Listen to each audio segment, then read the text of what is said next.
Hello everyone, future LowNotes here. I just want to preface this video. Before this video starts, I just wanted to say I did look over the footage, and yeah, there's definitely a lot of stuff I see in this video. I wouldn't say it's very appropriate for all children. If you are a child watching this, cover your ears. If you are an adult watching this, I apologize for insulting you. YouTube, if you're watching this, I have a family, do not demonetize me. I hope you all enjoy this. Yeah, I'll see y'all later. Yep, that's right, Mr. President. A fourth plane has hit the tower. So if there's one thing about me, it's that I love chaos. Y'all know this. If you watch the videos, you know this. I just love all kinds of animosity. When a kid's balloon pops and they start crying, that right there is like the Super Bowl to me. And when it comes to this hip hop drama that's going on right now between Kendrick and Drake, this right here, this is better than what the Grammys, the BET Awards, the Country Music Awards, better than what anything could ever offer ever in my life. I've had birthdays that were weaker than whatever this current drama is right now. But before I get into any of that, of course, I have to ask, how did y'all week go? What did you do? Did you do anything fun, exciting, boring, lively? But aside from that, today's drama, it's Drake, it's more Kendrick Lamar, it's the remains of J. Cole. Metro Boomin, he really did shut up and make some drums. And after all this time, after all the shots and all the shenanigans and whatnot going on, we finally got a Kendrick response. And not only did we get one response, we got not just two responses, right? Not just two, not even just three responses. We got four total responses from Kendrick Lamar, all directed exactly towards Drake, and they just collectively keep getting darker and darker, now to the point where people saying Drake should be on a sex offender list. Like, that's how bad it's gotten. But of course, we got to start off with the nuclear bomb that Kendrick dropped, which was Euphoria, which was track 1 of 4. And after running through it at least 100 times, I can definitely say that Drake definitely took a major L once this dropped. One of the main points he talks about in here is Drake's hypocrisy when talking about gun violence and everything like that. With Drake's whole anti-violence campaign in Toronto back in 2019 that he did, when he was talking about Remember Me Toronto. But then, now of course, especially with his whole persona and rap and everything, he likes to talk about having ops and taking shots and everything like that. Being a real street gangster guy, when we all know Drake is not a real street gangster guy. He's a child actor from Toronto. But then he takes a shot at J. Cole, basically calling him a dick rider for hugging Drake while I was on the It's All a Blur tour, which I kind of feel bad for J. Cole, because J. Cole's been out of the drama for like 10 years now, dog, and he's still catching strays. But then he also takes shots at Drake being biracial, kind of like Rick Ross did, basically saying, how many black features do you need till you feel like you're black enough? But then taking another shot like Rick Ross did, he also talks about Drake's abs being fake, which a lot of people have also suggested that Drake's abs might be fake because you can't get that shredded in just 3 months. Bro went from looking like Popeye before the spinach to Popeye after the spinach, and there's no way you do that by simply just doing a couple of core ab workouts in a solely 3 months, bro. I've been doing the same workout for like 3 years straight, the same cardio, whatever the hell workout, and I still don't look like Arnold Schwarzenegger. So I know Drake definitely went to Brazil. This is why I'm a firm believer in BBL Drizzy. I stand on BBL Drizzy. Drake, if you can just turn around and show us that ass, all the allegations, they'll be wiped away right now. Then he takes a dig at Drake's current persona with him saying, when I see you stand by Sexy Red, I believe you see 2 bad bitches. I believe you don't like women. It's real competition. You might pop ass with him. Which I'm not gonna lie, if I'm Drake, that bar right there, that's gonna be my 14th reason why. Then he also exposed the fact of how Drake's camp tried to get a cease and desist on Like That, which actually makes sense because Metro Boomin himself did verify on the Twitter. Drake's camp did try to get a cease and desist on Like That, which of course Drake would do that. But then he spends the rest of the track basically just mocking the entire Toronto lingo, while at the same time also calling out Drake for being like, yo, you fake everything about you, bro. Like, your whole like persona you have, the Toronto lingo, like, you're not even a real Toronto man's. Like, bro, you got me straight cheesing, fam. You're not one of them. And mind you, this is just the first track. This man is absolutely frying this dude on the very first track of the 4 disses that we get from Kendrick on Drake alone. So it's only gonna get spicier. And following up right after this as well, he also drops another track mocking Drake called 616 in LA, which, if you don't know how that's mocking Drake, Drake has this whole like clock time song naming thing that he's been doing for like forever. 8 a.m. in Toronto, and 12 p.m. in the middle of Afghanistan, and 3 o'clock in Palestine, and 4 o'clock in Tel Aviv. You know what it is. But what makes this song song special. What makes 616 in LA special is the fact that this man got Jack Antonoff to help do production on the song. Because if you don't know who Jack Antonoff is, not only was he, a musician in a band like a long time ago called like Bleachers or whatever the hell, but he's also the main producer collaborator, man, for Taylor Swift. So of course Jack Antonoff wanted to jump in because, Drake's constant references towards Taylor Swift in his own diss track. Jack probably didn't like the fact that like, yo, why are you bringing my dog Tay Tay up into your drama? I'm not a fan of that. This is the first time I've ever seen a Swiftie like a black person, but hey, this is what Martin Luther King fought for. And in this track, right, Kendrick also takes a dig at DJ Academics, who is like Drake's #1 meat muncher, by also saying, yeah, somebody lying, I can see the vibes on Ack, even he looking compromised, let's peel the layers back. I'm sorry, Ack, but like all that Drake meat you got in your stomach, it's just, it can't save you on this one. All that Drake meat you got in your stomach, all that Drake semen that's just sitting down there in your gut, it can't save you on this one, man. You know he's cooked.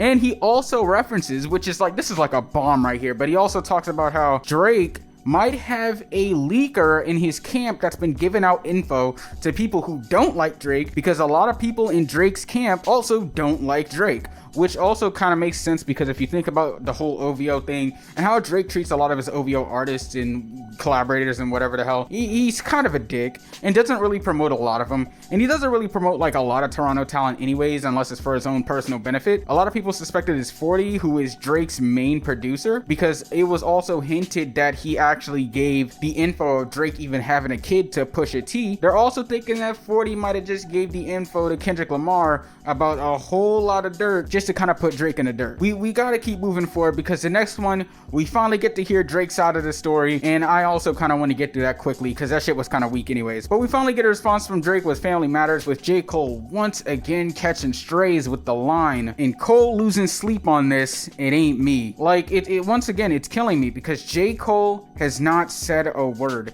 and he just keeps catching strays. But Drake also takes a dig at Dave Free, which is like Kendrick Lamar's like main friend collaborator dude. He makes all of his videos. He helped co-create PG Lang. He also talks about how Dave Free might just be the father of Kendrick Lamar's kids, and that Whitney, who is Kendrick's fiance, might have hooked up with Dave Free behind Kendrick's back. Who knows? I don't know. I mean, there's no viable proof behind it. It's all just hearsay. Then he also brings up like Rick Ross and The Weeknd. He talks about how Rick Ross is on Ozempic, and then he talks about, why The Weeknd, I guess, would have beef with Drake, because I mean, I guess Drake hooked up with Bella Hadid, which used to be The Weeknd's ex-girlfriend, but then he like hooked up.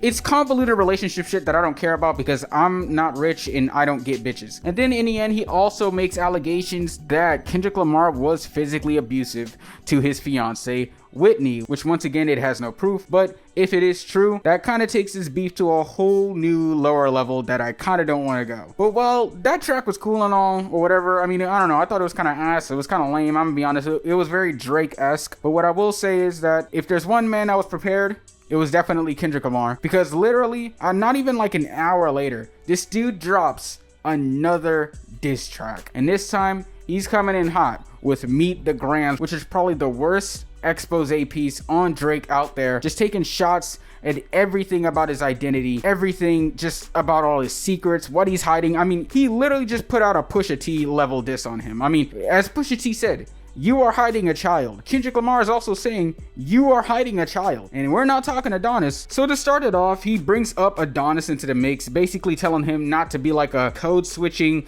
womanizing, fake av having, BBL getting, child hiding, persona faking loser, and you'll be alright. And then he's talking to Drake's mother Sandra and his father Dennis, basically telling him like, yo, your son, sicko. Jail, it's for him. Guy's a creep. Guy's a womanizer. Guy's a freak. Guy's a nymphomaniac. He's a gambling addict, alcoholic, pop pillin' loser. Bro, you raised a dweeb. Then he also alleges that Drake is running a sex trafficking ring straight out of his own crib, and also saying that the feds might pull a whole P. Diddy on him very soon. But I said it before, Kendrick Lamar does bring up the fact that Drake might just have a secret daughter out there by some mystery woman that he just completely abandoned, alongside a multitude of other children that he also just abandoned out there in the world. And then at the end of the song, he just takes an ultimate sniper shot, an ultimate power move, and finishes off by saying, fuck a rap battle. This is a long life battle with yourself. I don't even know how you could respond to that with confidence. But you know what's killing me? Drake did try to respond to it with confidence, because he went on Instagram and was all like, oh guys, what do you mean I have a daughter?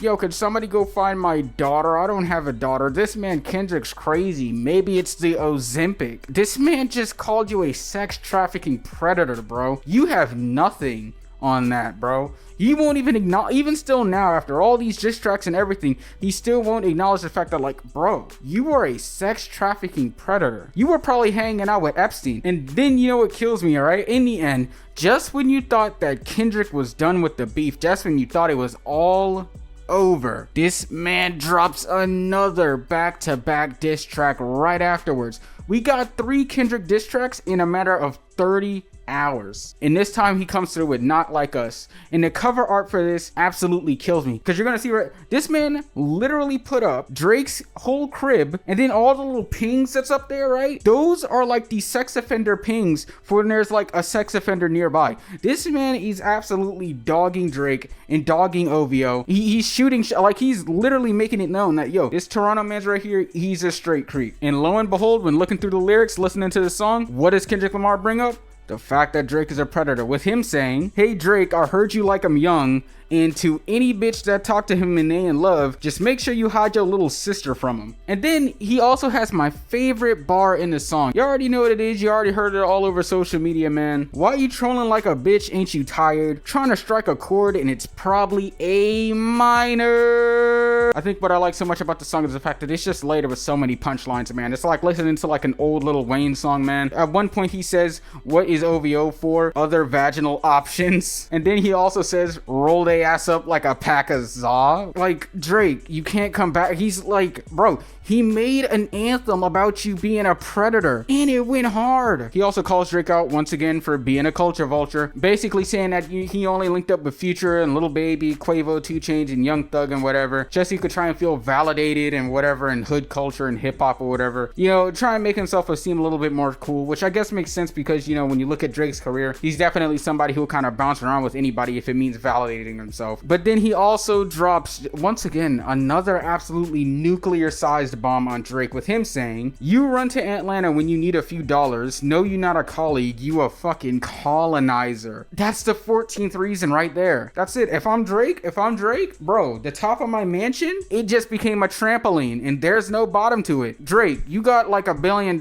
You better buy one of them cruise missiles and send it straight to Compton, bro, because Kendrick, he's cooking you right now. And then not even just that, Metro Boomin, as I said before, he really did shut up and make some drums. And let me tell you, he came straight out of the woodwork to drop a diss beat. He dropped a diss beat on SoundCloud called BBL Drizzy, and let the people of Twitter who hate Drake as well, he let them hop on there and be like, yo, whoever can make the best freestyle off this bullshit right here, you get a free beat from me. Which that right there I feel like is like the ultimate power move, because you essentially are just like, I'm not gonna shit on you, Drake, but I'm gonna let everybody else shit on you. You even had Japanese dudes hopping on there. You even had dudes from India hopping on. You even had dudes from Spain hopping on there. Russian dudes was hopping on there. Oh my gosh. And then in the end, with all the reactions and everything like that, you know, you had Rick Ross playing Not Like Us at a pool party, calling Drake BBL Drizzy. You know, you got NFL player Deshaun Jackson even crip walking and Not Like Us. You even got the Alchemist himself confirming straight up,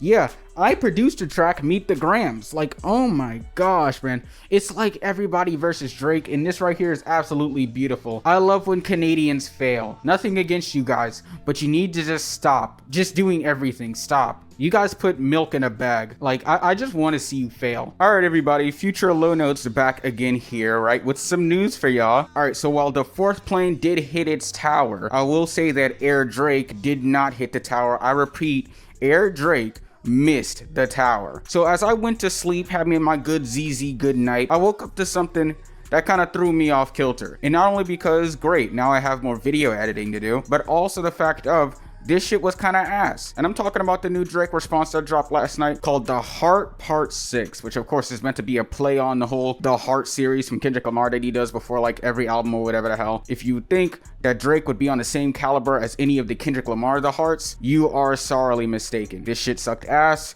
I'm going to break this down real quick, and then I'm going to spend the rest of my day laughing and listening to Not Like Us by Kendrick Lamar. When breaking down this track, honestly, all right, so if you take all of the Kendrick disses, right, it's like a nuclear bomb, right, being dropped over Drake's head, right? Imagine if Drake's only protection from that nuclear bomb was a dollar store umbrella. That's how this song was to me. And to give y'all the spark notes, I'm gonna mainly just get into the major parts that everybody was kind of twisting their nuts about. One of those parts being Drake was basically all like, everybody's calling me a predator, but like, if I was a predator, wouldn't I like be in jail by now? Or like, bro, I'm too famous to like diddle kids. Like, dog, there is no such thing as being too famous to not be a predator. Prime example, Epstein, P. Diddy, R. Kelly, you know what I'm saying? I don't even know what point he's trying to prove here. If anything, this just makes you look more guilty. But hey, I guess not everyone is self-aware enough to even realize that. But the part that got everybody kind of wanting to turn this shit off was when Drake was basically all like, you're only calling me a pedo because you got touched as a kid, haha. If you want a good example of somebody with absolutely zero comprehension skills, it would be Drake throughout all of these diss tracks whenever he brought up Mr. Morale. Like, bro, you're missing the point of the song, because the song that he's referencing is called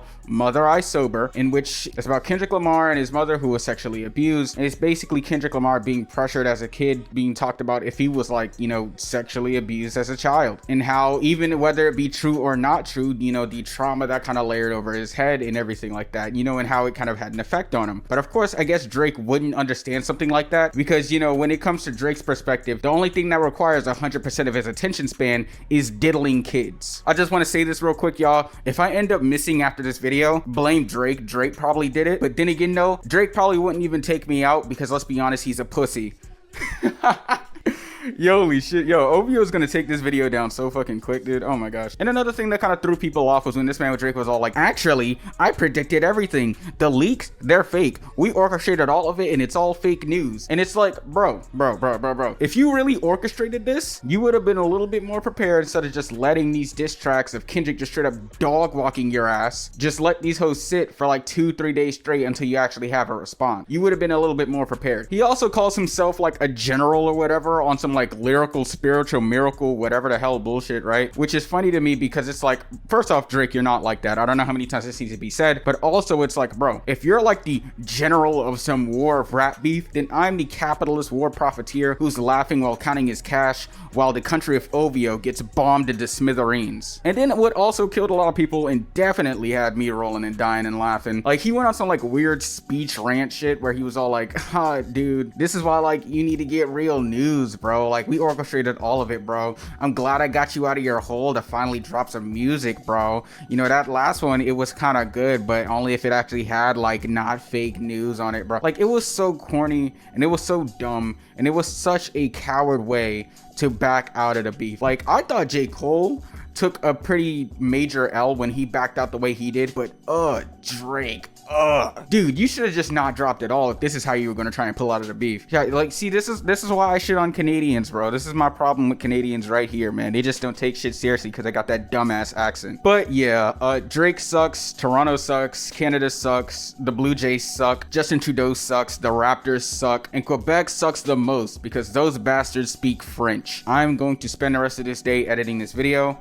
Kendrick Lamar, you have probably taken the biggest dub in your career. Drake, you've taken the biggest L in your career. I love seeing people fail, and I love when Drake fails. Yeah, let me know who won this beef. I'm out. Peace.